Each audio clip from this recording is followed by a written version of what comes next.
Ghan, which has been a standoff for about 50 years. Now, I should explain that the Ghan is the oldest named train in existence in Australia. Its centenary is coming up in 2 years' time, and I wanted to get this matter sorted out before the centenary because the National Railway Museum and the Pitchy Ritchie people have had informal discussions about the centenary in 2023. Now, admittedly, this is a problem because it's in a lot of bother at the moment because of the border restrictions, but I've pushed on with the history and trying to resolve this standoff between officialdom and the true facts of history. So what were the competing stories, John?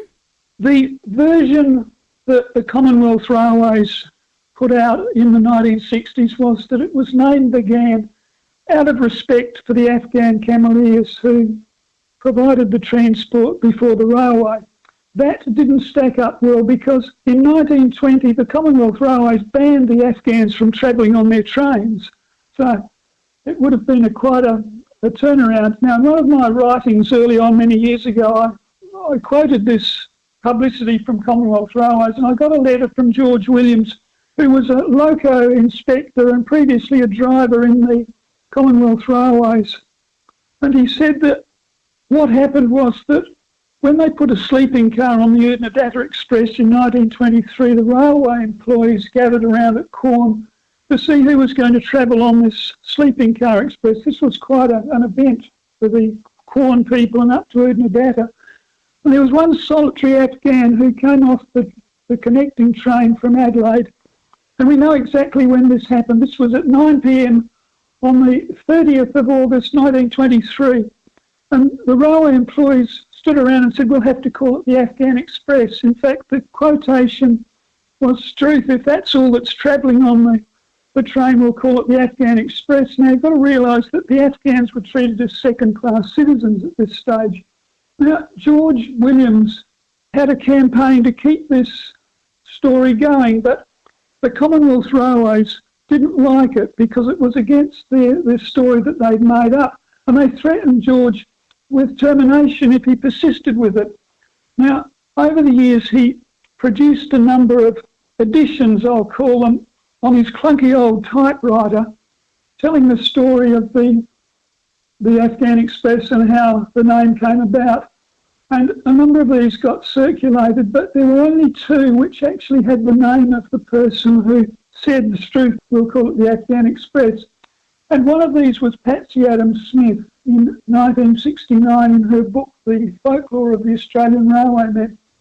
And the other one was a piece that Walter Woods from the Pitchy Ritchie organisation sent me, and it was Ernie Smith. Ernie Smith was the railwayman who called it the Afghan Express. Now, subsequently, the local community contracted that to the Ghan. I felt that we needed to find out more about Ernie Smith. I asked around in Quorn and Pitchy Ritchie, and nobody knew anything about Ernie. So we started researching him, and we have a family friend, Ham McAllister, and she is into genealogy, and she's also written a history of Haig's chocolates, interestingly enough. And she got into this, and we tracked down Ernie. But it was quite an exercise. He left Quorn in about 1926. We thought we found him in Broken Hill, but that wasn't the right Ernie. But the other interesting, quite exciting bit was we found Ernie Smith in Victoria. He was driving a train from Ararat to Geelong, and he was attacked by a flying saucer. But it wasn't our Ernie. A different Ernie Smith, right. Yes, but then we found that he was a left-handed cricketer, a bowler, and had the name Googly, and this was our man. And he had a son, Ted Smith, who was a journalist for the News and the Sunday Mail.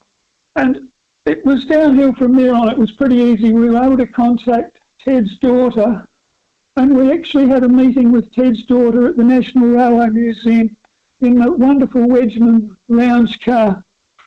Ted's daughter has a son, and she's been communicating with her son. Now, Adelaide's a small place. I'd actually met this chap a couple of years ago, very briefly, and it was only 8 days ago that we had a deep and meaningful meeting with him. And I think you've got him on the line. We have. John Wilson I'm talking to, who is a wonderful rail historian and has just written a brand new book being launched today, The Train to Oodnadawoop Whoop Whoop, A Social History of the Afghan Express. He discovered that it was named by Ernie Smith, who at the time lived in Quorn, and have tracked his descendant down. And that descendant is actually very well known to, I'm sure, many of us. It is Mark Butler, federal member for Hindmarsh, who has a lot of railways in his family. Mark Butler, good morning. Welcome to the program. Good morning, Deb and John, and to all your listeners. Look, your family on both sides. Obviously, your mum is a descendant of Ernie Smith, who named the Afghan Express, but you've got a long collection on both sides of the family of people involved in the railways. Yeah, that's right. I mean, John, who's just the most wonderful rail historian, his understanding of rail history is extraordinary, but he brings it to life with this human quality that really makes reading his books an absolute pleasure. And we're launching his book at the National Railway Museum later today, one of Adelaide's real treasures down at Port Adelaide. If your listeners haven't been there, getting down there is a real treat.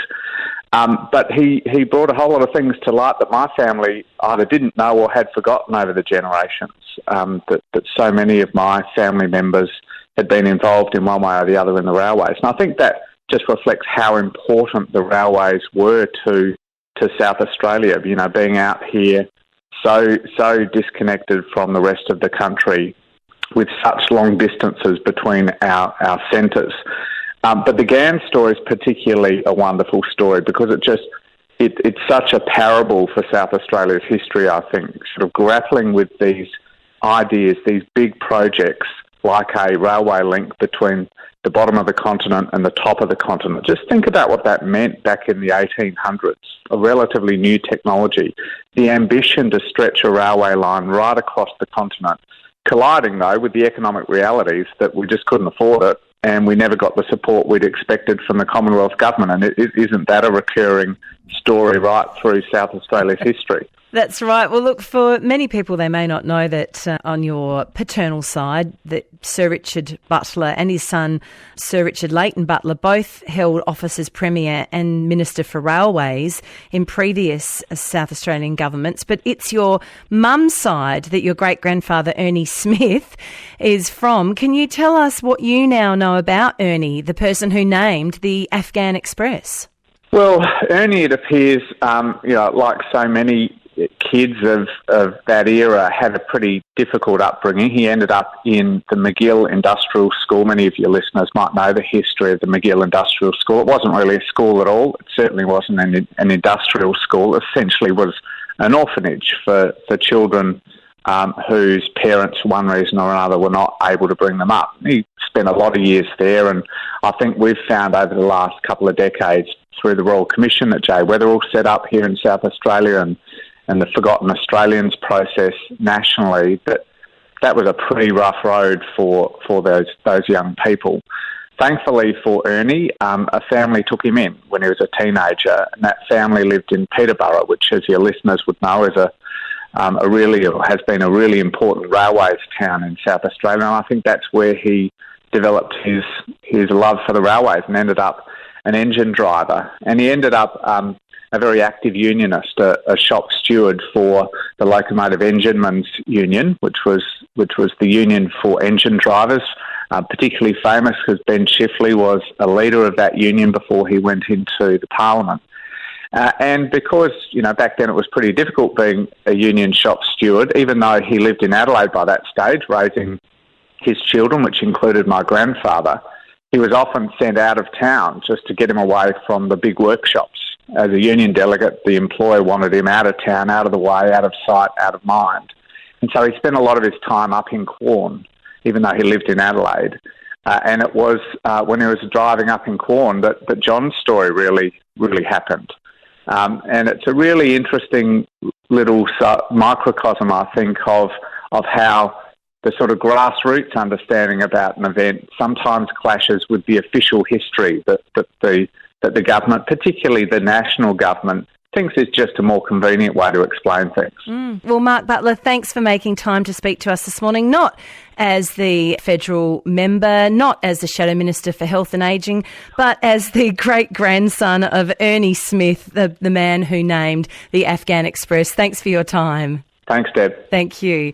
John Wilson is the author of the book that's got to the bottom of who named the Ghan, the Afghan Express, which is Ernie Smith. It's called The Train to Oodnah Whoop Whoop, The Social History of the Afghan Express. We've only got a couple of minutes, John, and you've got a book full of great yarns, but can you leave us with another story? Yes, I've got a ripper. It's about Ted Smith, who is Ernie's son. And I've got to mention Des Smith. Now, Des Smith is no relation to Ted or Ernie Smith. Des was the engineer who put the standard gauge railway through to Alice Springs in 1980, and he's living in retirement in Adelaide, and I've had a lot to do with him. In 1957, he was a young engineer on the construction of the Marie Railway, and in 2013, which was more than 50 years after that event, he wrote this piece about the construction of the Marie Railway, and I'll read it out. The camp toilet arrangements consisted of a row of 4 old single dunnies on a flat wagon. They had no doors, and the rear flaps had been taken off for convenience in changing the pans. In June 1957, when the railway was nearly finished, the Sunday Mail sent a journalist, Ted Smith, to have a look at us. One night when we were enjoying a beer or two and a yarn, he had to go. He came back uttering obscenities. The view of the starry sky was nice, but the wind whistling up through the opening at the back was much too cool. He complained that it was impossible to drop the paper down into the pan. The wind came and carried it back up for a couple of whirls around his head before it sailed out the open doorway into the night. Our old engine driver, Charlie Riley, quickly set him right, saying, "You never go there without a pocket full of ballast. Just wrap the paper around the stone and it will drop down okay." Ted's utterance, he came back saying it had to be the coldest crap in South Australia. Coldest crap in South Australia. I love it, John. Look, congratulations on another great book. Thank you for documenting our incredible rail history. And congratulations on the new book, The Train to Oodnah Whoop Whoop, A Social History of the Afghan Express. Thank you so much for joining us this morning. Thanks, Deb. Thank you. And of course, John has written several other books, including The Riesling Railway in 2018, Bob, the Railway Dog, Bob's Railway in 2019, and The Overland, A Social History last year.